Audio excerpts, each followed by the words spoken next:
You know, sometimes there are movies that I don't really have to tell you what order you should see them in. Sometimes, the age really shows. But I'm going to help you anyways. Hey everybody, this is David, and today I'm going to be telling you how to watch the Harry Potter franchise. Because, there are like 8 Harry Potter movies, and everybody could use a little help once in a while, because sometimes there are those franchises that you weren't born yet, or maybe you didn't want to watch the movies when they were originally released because you didn't believe all the hype, but maybe now it's starting to pique your interest a little bit. Maybe you saw one of them on TV and said, hey, you know what, now I want to watch all the Harry Potter movies. And because they're good movies, a lot of them are really good, and I thought, I know the Harry Potter films inside and out. I can help you all. And I think the books, if you want to read the books also, a lot of people say it's good to also read the books. But guess what? I never read the books, and I really enjoy the movies without reading the source material. I think you can enjoy the films. I think any film, if they're based off books, I think you can enjoy them on their own, if you're willing. Because then I think when you read a book, you're always upset when certain scenes are taken out or something like that. I think if it stands well on its own as a movie, that's what's important. So guys, let us begin. This is how you should watch the Harry Potter franchise, in my opinion. The way these movies, it's really simple. The way you should watch them is the way they were released.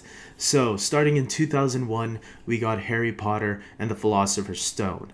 In some places, it's also known as Harry Potter and the Sorcerer's Stone, but in Canada, we called it Philosopher's Stone, just like the UK, where it was originally done. I don't know. So I think it's America that the US, which called it Sorcerer's Stone, and a few other places. I don't know why. I don't know.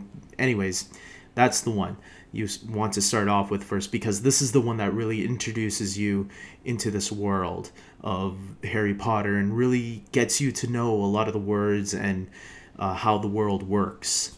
The second film in the franchise came out in 2002, which is Harry Potter and the Chamber of Secrets. This is the one where Harry learns that he can communicate to snakes. There was a little tidbit to that in the first movie when Harry's at the zoo, but in this one it's elaborated on a little bit more. This one gets a little bit more darker. We get a little bit more on who Voldemort used to be, his history, his backstory, a little bit on his teenage years, I guess, when he used to be in the school. So the first 2 movies, I'd say, are like, when I look back at them now, I think they're like some of the weakest in the bunch, because they're very childish. They're all the movies were originally aimed for kids, but you can tell by the 3rd and 4th film that the movies start to go for a little bit more of an older audience, a more teen audience. They feel a lot more mature by the time the films end. And the first 2 movies, yeah, are a little outdated in my opinion. Not outdated, but you can tell like they went off to a different course, which was for the best for the franchise. It's like the movies grew up with its audience, and I think that was a smart move on the studio and the producer's decision. The third film in the franchise, which a lot of people consider the best in the franchise, is Harry Potter and the Prisoner of Azkaban, which came out in 2004. And this is the one that introduces Gary Oldman as Sirius Black, and as well as the teacher that could turn into a werewolf, whose name is escaping me right now.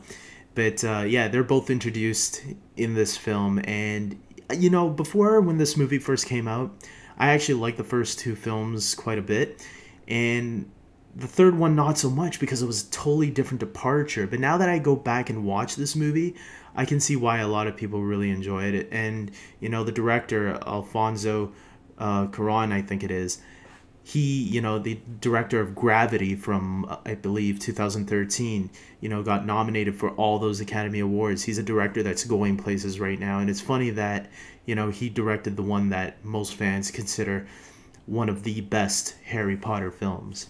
The fourth film that came out in 2005 is Harry Potter and the Goblet of Fire. This is the one where Harry is in this Tri-Wizard tournament, a tournament where I believe 3 people are chosen to compete in the games, and Harry is also chosen. So for the first time, there's 4 players in this game.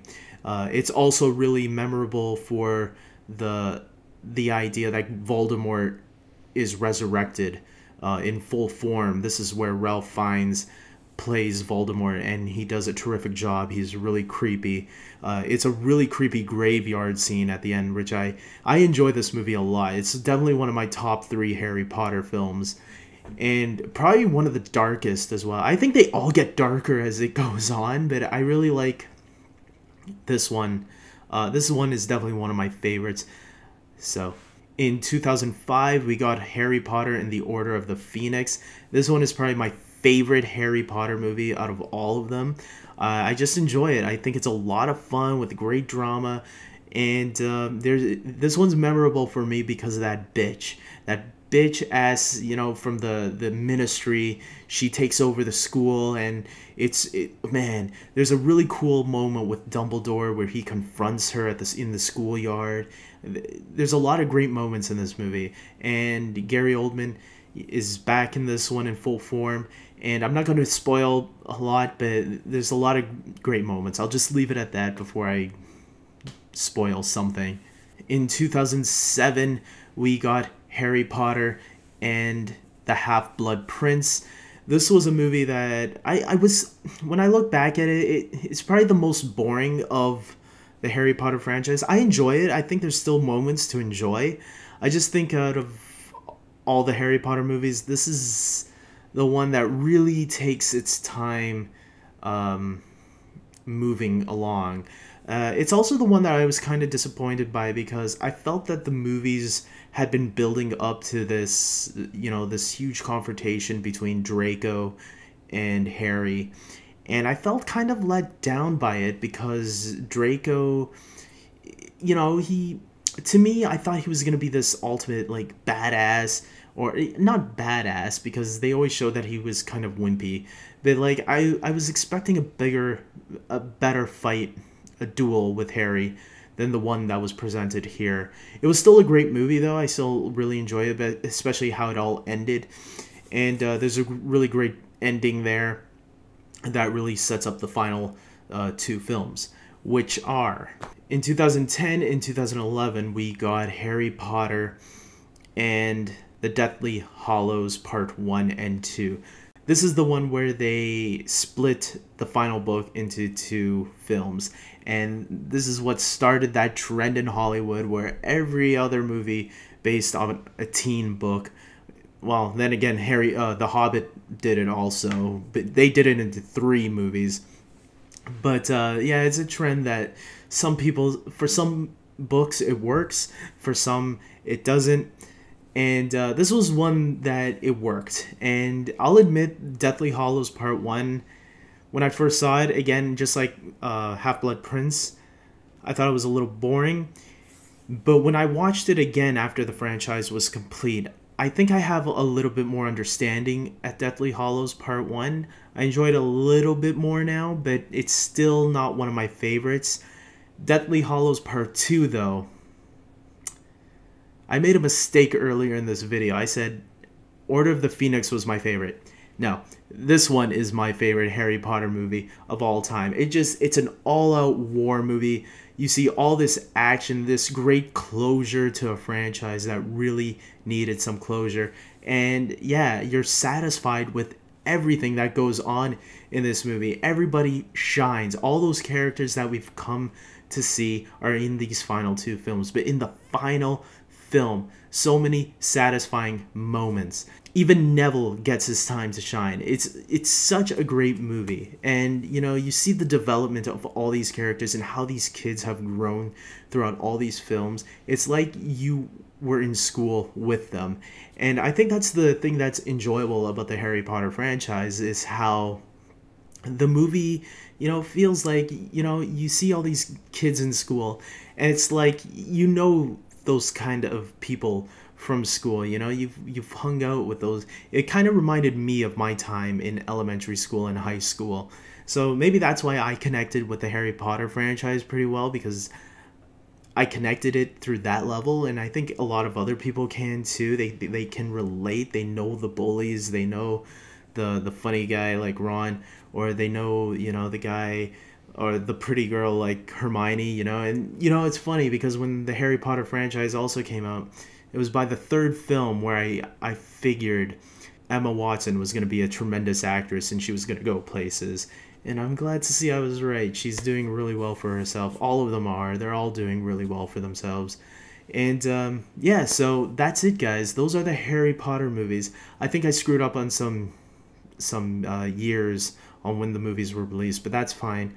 I'm sure you can check them up if you're really curious of what year they came out in.